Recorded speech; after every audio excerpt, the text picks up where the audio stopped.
नमस्कार साथियों, आप सभी का स्वागत है science NCERT series class 6 to 12 के इस सेशन में। और आज से हम लोग क्लास 7 को शुरू कर रहे हैं। और क्लास 7 का जो साइंस है, इसका पहला चैप्टर है न्यूट्रिशन इन प्लांट, पौधों में पोषण। और इससे रिलेटेड इंपॉर्टेंट एमसीक्यूज क्वेश्चंस की हम लोग चर्चा करेंगे। ये सारे क्वेश्चंस आपके पूरी तरह से एनसीईआरटी टेक्स्ट बुक से ही लिए गए हैं। ये एनसीईआरटी बेस्ड हैं, ये आपके एग्जाम ओरिएंटेड होंगे और ये सारे एमसीक्यू क्या हैं, इंपॉर्टेंट हैं। तो आज का हमारा टॉपिक है न्यूट्रिशन इन प्लांट। ये पहला चैप्टर है क्लास 7 साइंस के बुक का, न्यूट्रिशन इन प्लांट, पौधों में पोषण। तो चलिए शुरू करते हैं। और सबसे पहले आप लोग अगर अभी तक चैनल को सब्सक्राइब नहीं किए तो आप लोग चैनल को सब्सक्राइब कर दीजिए और सेशन को अधिक से अधिक आपको शेयर भी करना है। चलिए पहले क्वेश्चन की तरफ हम लोग बढ़ते हैं। और पहला क्वेश्चन है आपके स्क्रीन के सामने, कहता है कि निम्नलिखित कथनों पर विचार कीजिए।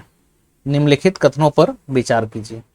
मानव तथा अन्य प्राणी प्रत्यक्ष अथवा परोक्ष रूप से पादपों पर निर्भर करते हैं। बिल्कुल सही। चूंकि अगर हम इकोसिस्टम की भी अगर हम बात करें तो यहाँ पर प्रोड्यूसर्स की श्रेणी में किनको रखा गया है, प्लांट को रखा गया है। तो कहीं ना कहीं हम लोग जो है भोजन के लिए ये अगर हम बात करें तो मानव या मानव जैसे जो भी अन्य प्राणी हैं प्रत्यक्ष या परोक्ष रूप से जो है पादपों पर ही निर्भर करते हैं। दूसरा है कि पादप तथा अन्य ऐसे जीव हैं जो जल, कार्बन डाइऑक्साइड एवं खनिज की सहायता से अपना भोजन बनाते हैं। तो ये कथन आपका गलत है, क्योंकि प्लांट्स तो बनाएगा लेकिन अन्य ऐसे जीव सारे काम को नहीं कर सकते। ये जो बात लिखा है अन्य ऐसे जीव, तो ये गलत हो जाएगा, क्योंकि प्लांट्स ही फोटोसिंथेसिस करते हैं, जो कार्बन डाइऑक्साइड और वाटर का इस्तेमाल करते हैं और सूर्य की रोशनी की उपस्थिति में, सनलाइट के प्रेजेंस में अपना खाना बनाते हैं। खाना में बनाएंगे ग्लूकोज, साथ में यहां से रिलीज करेंगे ऑक्सीजन और साथ में रिलीज करेंगे वाटर। उपरोक्त में से कौन सा गलत है? तो गलत हो गया सेकंड। ठीक है, तो इसका कथन 2 हो जाएगा, सही आंसर ऑप्शन 2 हो जाएगा। इंग्लिश में आप देख सकते हैं, consider the following statement, humans and other animals depend directly और इनडायरेक्टली ऑन प्लांट। तो ये तो सही है, लेकिन इसमें जो बोलता है कि plants and other such organisms are those which can make their own food with the help of water, carbon dioxide and minerals. तो ये सच ऑर्गेनिज्म नहीं होगा, यहाँ पर प्लांट्स हो जाएगा। तो above, which of the above is incorrect. तो इसमें स्टेटमेंट 2 हमारा इनकरेक्ट है, तो ऑप्शन 2 इसका हो जाएगा, ऑप्शन बी सही हो जाएगा। नेक्स्ट क्वेश्चन है कि सजीवों द्वारा भोजन ग्रहण करने एवं उसके उपयोग के विधि को क्या कहते हैं? What is the mode of taking food by organisms and its utilization is called? देखिए, जनरली जब भी हम किसी सजीव की बात करते हैं तो जो ये भोजन को ग्रहण करते हैं, ठीक है, तो ये क्या कहलाएगा? ये कहलाएगा पोषण। ये क्या कहलाएगा? पोषण। ठीक है ना। देखिए, पोषण का शाब्दिक अर्थ क्या होता है? तो पोषण का शाब्दिक अर्थ ही होता है कि खाद्य पदार्थों से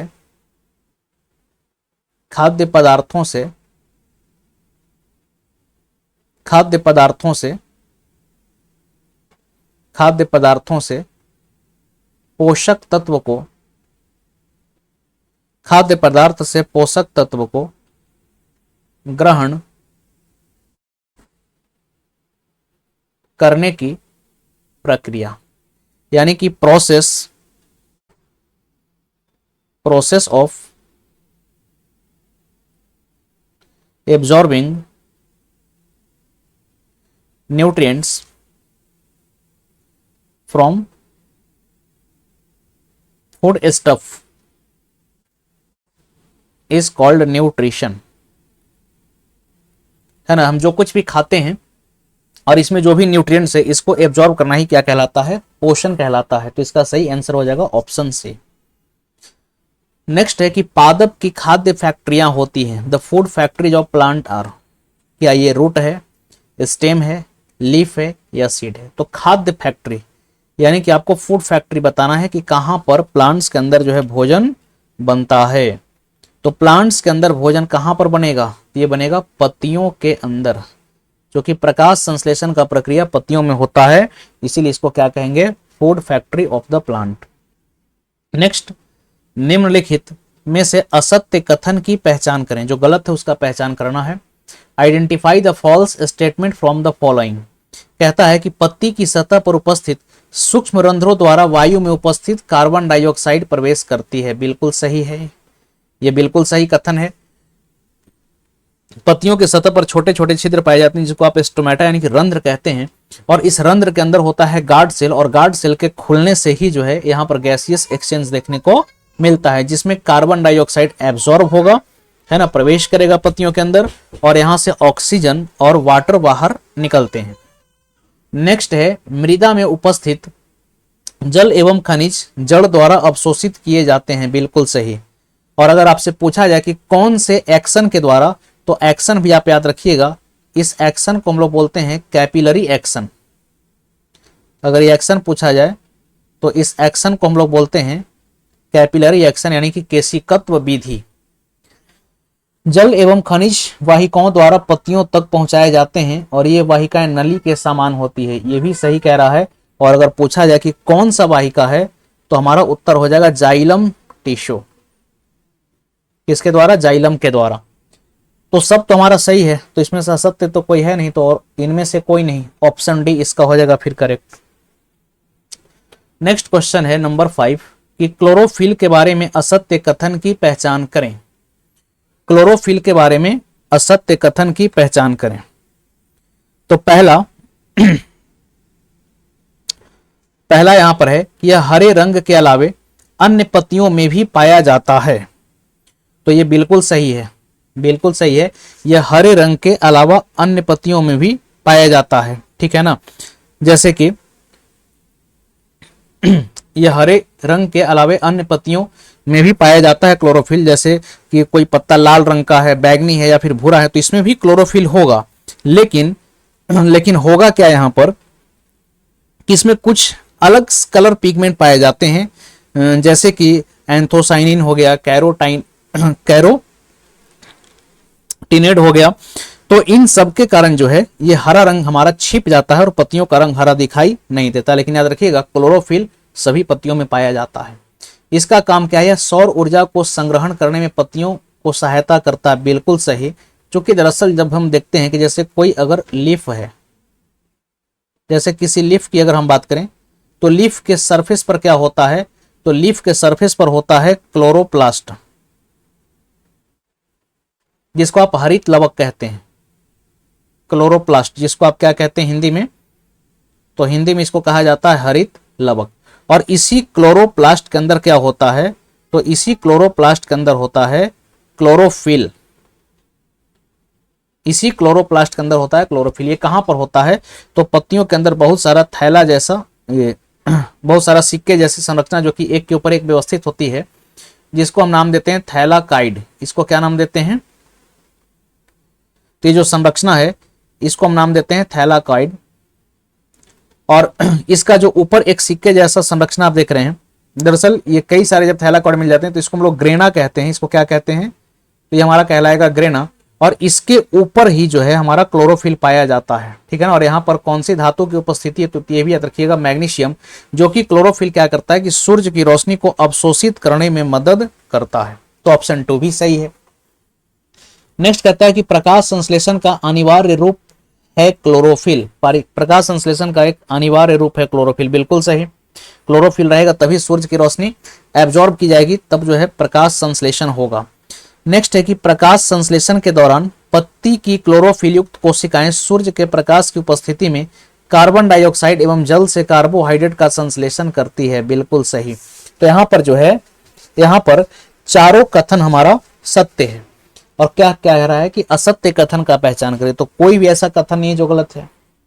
यहाँ पर तो असत्य कोई है नहीं, यहाँ पर तो ऑल करेक्ट है, ऑल करेक्ट है। तो देखिए सही होना चाहिए था क्वेश्चन कि क्लोरोफिल के बारे में असत्य नहीं, क्लोरोफिल के बारे में सत्य कथन की पहचान करें, यानी यहाँ पर फॉल्स नहीं ट्रू स्टेटमेंट का पहचान करें, तब ये हो जाता उपयुक्त सभी। यहाँ पर क्या है? तो यहाँ पर है ऑल करेक्ट, यहाँ पर है ऑल करेक्ट। फिर से देखिए कि जब फोटोसिंथेसिस होता है तो प्लांट क्या करता है कि कार्बन डाइऑक्साइड और वाटर का इस्तेमाल करेगा और इस्तेमाल करके ग्लूकोज को बनाएगा, साथ में यहाँ से ऑक्सीजन रिलीज करेगा और साथ में वाटर रिलीज करेगा। और यही जो ग्लूकोज बना है इसी को प्लांट फिर आगे चल करके स्टार्च के रूप में क्या करता है, संग्रहित करके अपने अंदर रख लेता है। आइए नेक्स्ट क्वेश्चन है कि शरीर की सूक्ष्म इकाई को कहते हैं, the microscopic unit of the body is called. क्या ये सेल है, टिश्यू है, ऑर्गन है, जीन है? तो हमारे बॉडी का जो सबसे सूक्ष्म इकाई, यूनिट्स यहाँ पर बात किया जा रहा है, तो ये आपका हो जाएगा सेल। ये क्या हो जाएगा, सेल। और हमारे शरीर का निर्माण भी कैसे हुआ है, तो हमारे शरीर का निर्माण हुआ है सेल से। जब सेल आपस में मिले तो सेल के मिलने से बनता है टिश्यू, टिश्यू के मिलने से बनता है ऑर्गन यानी कि अंग, ऑर्गन के मिलने से बनेगा ऑर्गन सिस्टम, और ऑर्गन सिस्टम के मिलने से फिर क्या बनेगा, ऑर्गेनिज्म। तो हमारे बॉडी का फंडामेंटल या फिर किसी भी लिविंग्स का जो फंडामेंटल यूनिट होता है ये क्या होता है, सेल। नेक्स्ट क्वेश्चन है, कोशिका एक बाह्य संरचना द्वारा घिरी होती है। A cell is enclosed by an outer boundary. इसको क्या कहते हैं, राइबोसोम कहते हैं, केंद्रक कहते हैं, साइटोप्लाज्म या कोशिका झिल्ली। देखिए अगर सेल की अगर हम बात करें, ठीक है, तो सेल की अगर हम बात करें तो चलिए यहां पर हम एनिमल सेल को ही ले लेते हैं। आइए यहां पर हम ले लेते हैं, यहां पर हम एनिमल सेल को ही ले लेते हैं, हम एक जंतु कोशिका को ही ले लेते हैं। और अगर एनिमल सेल को बनाएं तो देखिए एनिमल सेल ऐसा कुछ होता है आपका,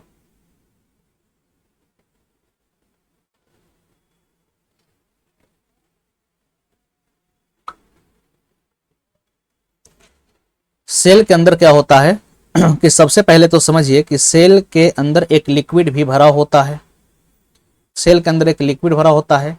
इस लिक्विड को हम लोग कहते हैं साइटोप्लाज्म, इस लिक्विड को हम लोग कहते हैं साइटोप्लाज्म। तो सेल के अंदर जो लिक्विड भरा हुआ है, सेल के अंदर जो लिक्विड भरा हुआ है, इसको हम क्या नाम देंगे, तो इसको हम कहेंगे साइटोप्लाज्म।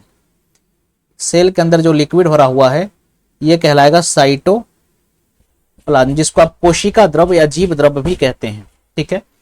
इसके बाद न्यूक्लियस की अगर हम बात करें तो सेल के अंदर अगर आप देखेंगे तो एक गोलाकार संरचना पाई जाती है इस प्रकार की, सेल के अंदर एक गोलाकार संरचना पाई जाती है इस प्रकार की।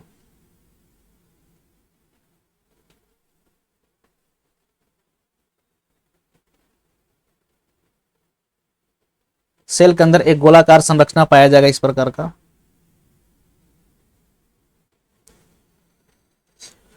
तो इसको हम कहेंगे न्यूक्लियस। ये वाला जो हमारा भाग है ये हमारा क्या कहलाएगा, तो ये वाला भाग कहलाएगा हमारा न्यूक्लियस, यानी कि जिसको आप केंद्रक कहते हैं। केंद्रक के अंदर ये जो गोलाकार संरचना आप देख रहे हैं ये कहलाएगा न्यूक्लियोलस, ये कहलाएगा न्यूक्लियोलस, न्यूक्लियोलस केंद्रिका जिसको बोलते हैं हिंदी में। इसके बाद ये जो आप भाग देख रहे हैं ये पूरा भाग हमारा कहलाएगा एंडोप्लाज्मिक रेक्टिकुलम, इसको हम बोलेंगे एंडोप्लाज्मिक रेक्टिकुलम, जिसको हिंदी में अंतःप्रद्रव्य जालिका कहा जाता है। और इसी अंतःप्रद्रव्य जालिका के एक हिस्से में अगर देखिएगा तो कुछ डॉटेड लाइक स्ट्रक्चर पाए जाते हैं जिसको हम राइबोसोम कहते हैं, जो कि प्रोटीन को बनने के लिए जगह प्रदान करता है। तो जो गोलाकार संरचना है ये क्या कहलाएगा, तो ये हमारा कहलाएगा राइबोसोम, ये हमारा कहलाएगा राइबोसोम कहलाएगा, ठीक। अब जो सेल के बाहर का जो सबसे बाहरी परत आप देख रहे हैं, सेल के बाहर का जो सबसे बाहरी परत ये वाला जो आप देख रहे हैं ये कहलाता है सेल मेम्ब्रेन। ये क्या कहलाएगा, सेल मेम्ब्रेन कहलाएगा, जिसको हम लोग हिंदी में कहते हैं कोशिका झिल्ली, कोशिका झिल्ली, जो कि आपका लिपिड और प्रोटीन का बना होता है, और इसी के कॉम्बिनेशन को आप लाइपोप्रोटीन भी कहते हैं। तो खैर हमारा यहाँ पर क्वेश्चन था कि कोशिका एक बाह्य संरचना द्वारा घिरी होती है, इस बाह्य संरचना को क्या कहते हैं, तो ये जो आउटर सर्कमफेरेंस आप देख रहे हैं, यानी कि यहाँ पर ये जो आप आउटर सर्कमफेरेंस देख रहे हैं ये वाला, ये क्या कहलाएगा, तो ये कहलाएगा सेल मेम्ब्रेन, ये क्या कहलाएगा, सेल मेम्ब्रेन। तो इसका करेक्ट आंसर हो जाएगा ऑप्शन डी।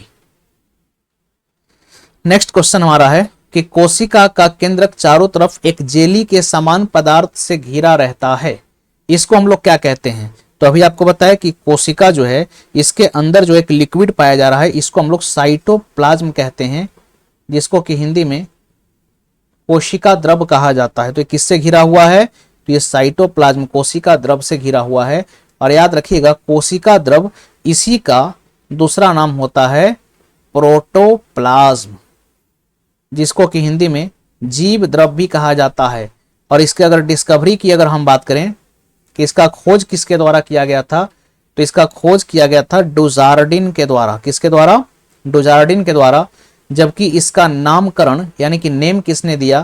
तो याद रखिएगा इसका नाम देने का काम किए थे एक वैज्ञानिक जिनका नाम था पोर्किंजे। चलिए तो आगे बढ़ते हैं हम लोग नेक्स्ट क्वेश्चन की तरफ। और क्वेश्चन नंबर 9 कहता है कि प्रकाश संश्लेषण के लिए आवश्यक है। तो फिर से आइए, बात अगर हम फोटोसिंथेसिस की करें, प्रकाश संश्लेषण की करें, तो इसमें क्या होता है कि कार्बन डाइऑक्साइड और वाटर का प्रयोग करके पेड़ पौधे सनलाइट यानी कि सूर्य की रोशनी की उपस्थिति में अपने भोजन में बनाते हैं ग्लूकोज, साथ में यहां से रिलीज करते हैं ऑक्सीजन और क्या रिलीज करते हैं? वाटर। तो प्रकाश संश्लेषण के लिए क्या क्या आवश्यक है? तो यहाँ पे देख सकते हैं सूर्य का प्रकाश आवश्यक है, यहाँ पर कार्बन डाइऑक्साइड भी हमारा आवश्यक है, यहाँ पर हमारा जल भी आवश्यक है, और ये सनलाइट को ट्रैप करने का काम कौन करेगा? क्लोरोफिल करेगा। कौन करेगा? क्लोरोफिल। तो ये भी आवश्यक है। यहाँ पर ऑक्सीजन आवश्यक नहीं होगा क्योंकि ऑक्सीजन हमारा प्रोडक्ट है। ऑक्सीजन क्या है? प्रोडक्ट है। तो कहता है कि उपर्युक्त में से कौन सा कथन सही है? तो कौन सा कथन सही? पहला, दूसरा, तीसरा, चौथा। तो ऑप्शन डी। पहला, दूसरा, तीसरा, चौथा। तो इसका करेक्ट आंसर हो जाएगा ऑप्शन डी। करेक्ट आंसर हो जाएगा इसका ऑप्शन डी। चलिए अगले प्रश्न की तरफ हम लोग बढ़ते हैं। और नेक्स्ट क्वेश्चन है कि प्रकाश संश्लेषण के संदर्भ में निम्नलिखित कथनों पर विचार कीजिए। ठीक है, पहला कहता है कि प्रकाश संश्लेषण की प्रक्रिया केवल ऑक्सीजन गैस बनाती है। बिल्कुल नहीं, प्रकाश संश्लेषण के प्रक्रिया में ऑक्सीजन गैस भी बनता है, वाटर भी बनता है, और क्या बनता है? तो यहां से ग्लूकोज भी बनता है। यहां से क्या बनता है? तो ग्लूकोज भी बनता है। तो ये तीनों चीज बनता है, ये तीनों चीज आपका बनता है। नेक्स्ट है कि पत्तियों के अलावा पादपों के दूसरे हरे भाग में भी प्रकाश संश्लेषण होता है। बिल्कुल सही। याद रखिएगा जो युवा पौधे होते हैं इनके तना के द्वारा भी प्रकाश संश्लेषण होता है, स्टेम के द्वारा भी प्रकाश संश्लेषण की प्रक्रिया होती है। नेक्स्ट है कि पत्तियों में स्टार्च की उपस्थिति प्रकाश संश्लेषण के संपन्न होना दिखाता है। यह भी आपका सही है। तो उपर्युक्त में से कौन सा सही है? तो दूसरा और तीसरा सही है। तो इसका करेक्ट आंसर हो जाएगा ऑप्शन नंबर बी। आइए नेक्स्ट क्वेश्चन हमारा है कि मरुस्थलीय पादपों में प्रकाश संश्लेषण ज्यादातर होते हैं। तो देखिए जो डेजर्ट्स प्लांट होते हैं तो यहाँ पर ऑलरेडी वाटर का कमी होता है, तो पानी का और अधिक लॉस ना हो तो पत्तियां जो हैं ये स्पाइन्स के रूप में, यानी कि इनका जो लीफ है, इनका लीफ किस में? तो इनका लीफ जो है ये स्पाइन्स के रूप में कन्वर्ट हो जाते हैं। अर्थात यहाँ पर प्रकाश संश्लेषण की बात करें ये तना में होता है। किस में होता है? तना में। तो 11 का जो करेक्ट आंसर है ये हो जाएगा option number B. Next question है कि गीली दीवारों पर तालाब अथवा ठहरे हुए जलाशय में हरे अवपंकी यानी कि काई जैसे पादप को कहते हैं। कह रहा है कि the green slimy patches plants like moss on wet walls in ponds और stagnant water bodies are called. इसको क्या कहते हैं? क्या जीवाणु कहते हैं, फंगस कहेंगे, शैवाल कहेंगे या विषाणु कहेंगे? ठीक है, तो इसको हम लोग कहेंगे फंगस। इसको क्या कहेंगे? सॉरी ये माफ कीजिएगा, इसको शैवाल कहेंगे। ये जो आप देखते हैं कि बारिश के समय में जैसे कुछ दीवार हो गया, तालाब या फिर जहां पर पानी का जल जमा होता है तो ऐसे क्षेत्र में कुछ हरे रंग के पौधे उगाते हैं, इनको हम शैवाल कहते हैं। तो इसका ऑप्शन सी सही हो जाएगा। नेक्स्ट क्वेश्चन है कि शैवाल के बारे में एवं कारण के संदर्भ में कौन सा विकल्प दोनों के बीच सही संबंध दर्शाता है? कथन कहता है कि शैवाल प्रकाश संश्लेषण करने में सक्षम है। गलत। शैवाल, हाँ सॉरी माफ कीजिएगा, शैवाल प्रकाश संश्लेषण आपका करेगा। शैवाल जो है प्रकाश संश्लेषण करेगा। ये ऑटोट्रॉपिक मोड ऑफ न्यूट्रिशन को फॉलो करता है। शैवाल में क्लोरोफिल पाया जाता है। शैवाल में क्लोरोफिल पाया जाता है जिससे कि यह हरा रंग का दिखता है। तो आपका कारण भी सही है। तो इसका सही उत्तर हो जाएगा कि कथन एवं कारण सही है, यहां तक तो सही है, और व्याख्या भी करता है, मतलब कि एसर्शन और रीजन आपका करेक्ट और रीजन जो है करेक्ट एक्सप्लेनेशन भी है, तो इसका सही उत्तर हो जाएगा ऑप्शन ए। नेक्स्ट क्वेश्चन हमारा है कि कार्बोहाइड्रेट में पाया जाने वाला संघटक नहीं है। देखिए कार्बोहाइड्रेट कैसे बनता है, तो ग्लूकोज का ही परिवर्धित रूप क्या है, ग्लूकोज का ही परिवर्धित रूप है कार्बोहाइड्रेट। और कार्बोहाइड्रेट की अगर हम बात करें तो जैसे ग्लूकोज है, तो ग्लूकोज का फॉर्मूला क्या होता है, तो C6H12O6, ठीक है, C6H12O6। यानी कि अगर यहां पर आप देखेंगे तो कार्बन हाइड्रोजन और ऑक्सीजन का रेशियो क्या है, 1:2:1, ये होता है जनरली। और जब यही कार्बोहाइड्रेट में बदल जाएगा तो फिर इसी के फॉर्मूला को हम क्या लिखेंगे, CnH2nOn, है ना, मतलब जितना कार्बन इसका डबल हाइड्रोजन और उतना ही ऑक्सीजन। तो कार्बोहाइड्रेट में क्या क्या है, क्या इसमें नाइट्रोजन है, नहीं, हाइड्रोजन है, कार्बन है और ऑक्सीजन है, ठीक है।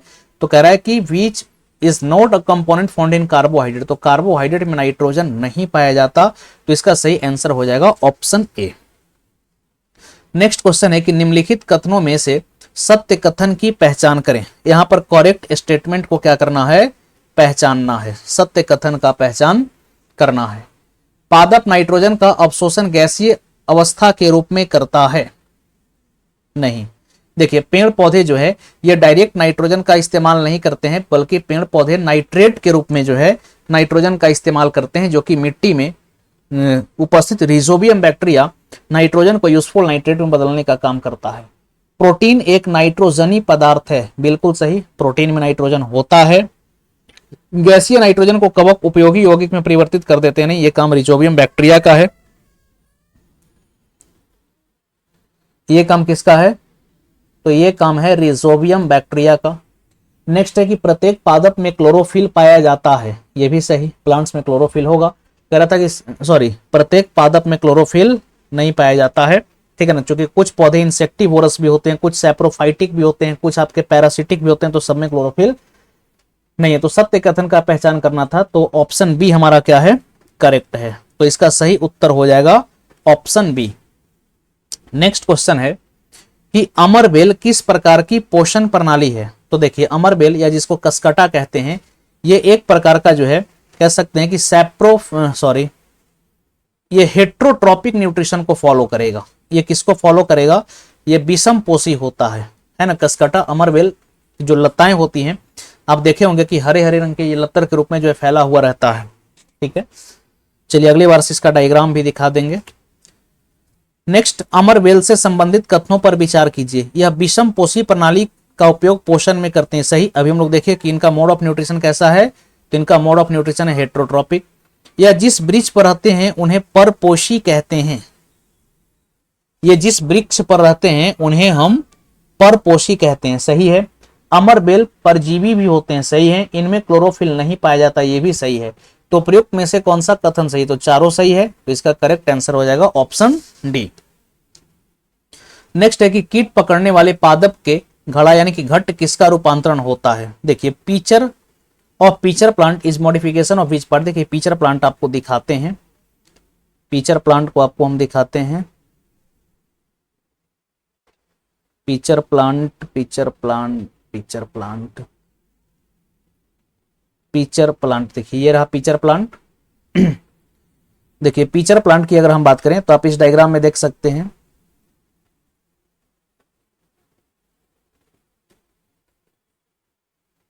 देखिए ये पीचर प्लांट।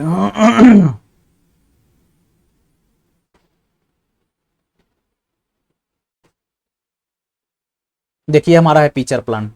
तो इसमें कह रहा है कि पीचर प्लांट में जो घट यानी कि जो घड़ा होता है ये किसका रूपांतरण है। तो यहां पर देख सकते हैं कि पीचर प्लांट में ये क्या होता है कि एक घड़ा जैसा संरचना यानी कि एक कैविटी आपको दिख रहा है, ठीक है। और इसके ऊपर एक लीड्स यानी कि पत्ता लगा हुआ है। होता क्या है कि जैसे ही कोई कीड़ा मकोड़ा इसके भीतर प्रवेश करता है, ये पत्ता ऊपर से आकर के ढक लेता है, ठीक है। और फिर इसके अंदर जो ये पूरी तरह से जब ढक लेगा तो इसके अंदर डाइजेस्टिव जूस का सिक्रीशन होता है और फिर ये कीड़ा मकोड़ा आपका डाइजेस्ट हो जाता है। और कुछ पीचर प्लांट तो आपके इतने बड़े बड़े हो जाते हैं कि वो चूहे जैसे प्राणी को भी पचा लेते हैं। तो कह रहा है कि ये किसका रूपांतरण है, तो ये पत्तियों का रूपांतरण है। ये किसका रूपांतरण है, ये पत्ता का रूपांतरण है। तो इसका करेक्ट आंसर हो जाएगा ऑप्शन डी। आइए नेक्स्ट क्वेश्चन है कि निम्नलिखित कथनों पर विचार कीजिए। कीट भक्षी पादप के उदाहरण वीनस फ्लाई और सनड्यू है, बिल्कुल सही कह रहा है। इसके घड़ा में पाचक रस एवं रोम पाए जाते हैं, ये भी सही है। घट तना का उदाहरण होता है, नहीं। अभी हम लोग देखिए कि घट किसका उदाहरण है, तना नहीं, ये जो है पत्ता का उदाहरण है, ठीक है ना, लीफ का उदाहरण है। तो प्रयुक्त में से कौन सा कथन गलत है, तो तीसरा वाला गलत है, तो केवल कथन 3, इसका सही हो जाएगा ऑप्शन डी। नेक्स्ट है कि ईस्ट एवं छत्रक यानी कि yeast and mould are example of, किसके एग्जाम्पल हैं, तो ये फंगस के एग्जाम्पल होते हैं। ध्यान रखेंगे ये कवक के एग्जाम्पल होंगे, ठीक है ना, याद रखिएगा कौन कौन, तो जैसे ईस्ट हो गया, जैसे आपका मोल्ड हो गया, ठीक है, जैसे आपका मशरूम हो गया, ये सब किसके एग्जाम्पल, ये सब फंगस के एग्जाम्पल है। मोल्ड का प्रयोग कहां पर करते हैं हम लोग, तो याद रखिएगा एंटीबायोटिक मेडिसिन को बनाने में करते हैं। और फर्स्ट पहला एंटीबायोटिक मेडिसिन कौन सा था, तो ये भी आप याद रखिएगा पेनिसिलिन। पहला एंटीबायोटिक मेडिसिन कौन सा था, तो पेनिसिलिन था, जिसका निर्माण किसके द्वारा किया गया था, तो जिसका निर्माण किया गया था अलेक्जेंडर फ्लेमिंग के द्वारा, ठीक है। तो इसका सही उत्तर हो जाएगा ऑप्शन ए। नेक्स्ट क्वेश्चन है कि कवकों को वृद्धि के लिए कौन सा ऋतु सबसे अच्छी परिस्थिति प्रदान करती है। विच season provide a good condition for the growth of fungus, तो ये बरसात का सीजन होता है, वर्षा ऋतु होती है, रेनी सीजन। तो इसका सही उत्तर हो जाएगा ऑप्शन डी। नेक्स्ट क्वेश्चन है कि कवक के बारे में कथनों पर विचार कीजिए। इसमें क्लोरोफिल नहीं पाया जाता, सही बात, क्योंकि कवक का मोड ऑफ न्यूट्रिशन क्या है, हेट्रोट्रॉपिक। इसके बीजाणु सामान्यतः वायु में होते हैं, सही बात। नेक्स्ट है कि इसकी पोषण प्रणाली मत्तजीवी प्रकार की होती है, यानी कि सैप्रोफिटिक, तो ये भी सही है।